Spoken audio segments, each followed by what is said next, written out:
Hello friends, welcome back to my channel और आप सभी का हार्दिक स्वागत है मेरे आज के स्टोरी में। अगर आप इस चैनल पे नए हो तो आपसे विनती है कि चैनल को सब्सक्राइब करके हमें मोरल सपोर्ट कीजिए, क्योंकि मैं आपके लिए लेके आता हूँ अद्भुत, अविश्वसनीय, अकल्पनीय, real horror truths and facts. जब भी भूतिया स्थान यानी भारत के हॉन्टेड प्लेस की बात होती है तो सबसे पहले एक नाम का जिक्र जरूर होता है और वो है भानगढ़। माना जाता है कि भानगढ़ का किला भारत के सबसे हॉन्टेड प्लेस में से एक है और यहाँ आने से पहले लोग डरते हैं और कई लोग इस डर की वजह से आते भी नहीं हैं। ये तो दिन की बात है और रात में तो भारतीय पुरातत्व सर्वेक्षण भी यहाँ जाने के लिए मना करते हैं और इसी वजह से शाम 6 बजे के बाद यहाँ जाने की मनाही है। इस किले का निर्माण आमेर के राजा भगवान दास ने कराया था। भानगढ़ राजा मानसिंह के भाई माधो सिंह की राजधानी रहा। मानसिंह को अकबर का बहुत करीबी माना जाता था। मान्यताओं के अनुसार एक दुष्ट जादूगर ने श्राप दिया था जिसके कारण यहाँ सब खत्म हो गया। किसी जमाने में भानगढ़ में लोग हंसी खुशी रहते थे, लेकिन आज भानगढ़ का नाम सुनते ही डर जाते हैं। उनके दिमाग में डरावने मंजर घूमने लगते हैं। आखिर ऐसा क्या हुआ कि जहाँ कभी सुबह की शुरुआत मंदिर की घंटियों से शुरू होकर रात तवायफों के घुंघरुओं की झंकार से शुरू होती थी, आज वहाँ रात के समय जाने के नाम से ही लोगों के दिल की धड़कन रुक जाती है।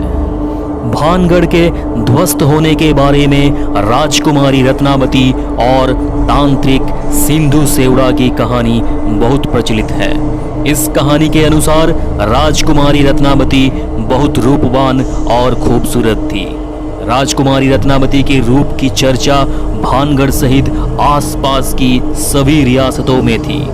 कई राजकुमार राजकुमारी रत्नावती के रूप पर मोहित हो चुके थे और राजकुमारी रत्नावती से शादी करना चाहते थे।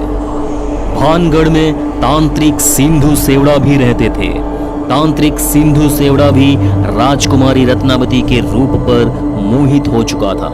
सिंधु सेवड़ा भी किसी भी तरह राजकुमारी रत्नावती को हासिल करना चाहता था। एक दिन राजकुमारी रत्नावती की दासी राजकुमारी के श्रृंगार के लिए बाजार में केवड़े इत्र लेने गई थी। तब तांत्रिक सिंधु सेवड़ा ने अपने काले जादू और तांत्रिक शक्तियों के प्रभाव से इत्र पर वशीकरण मंत्र का प्रयोग कर राजकुमारी रत्नावती को भिजवा दिया। राजकुमारी को इत्र की बोतल मिली तो सही, लेकिन एक पत्थर पर गिरकर टूट गई। जादूगर ने ऐसा जादू किया था कि इत्र लगाने वाला उसे प्यार करने लगे। अब इत्र पत्थर को लगा था तो पत्थर ही जादूगर से प्यार में उसकी ओर चल पड़ा। पत्थर ने जादूगर को कुचल दिया, लेकिन मरने से पहले उसने भानगढ़ की बर्बादी का श्राप दे दिया।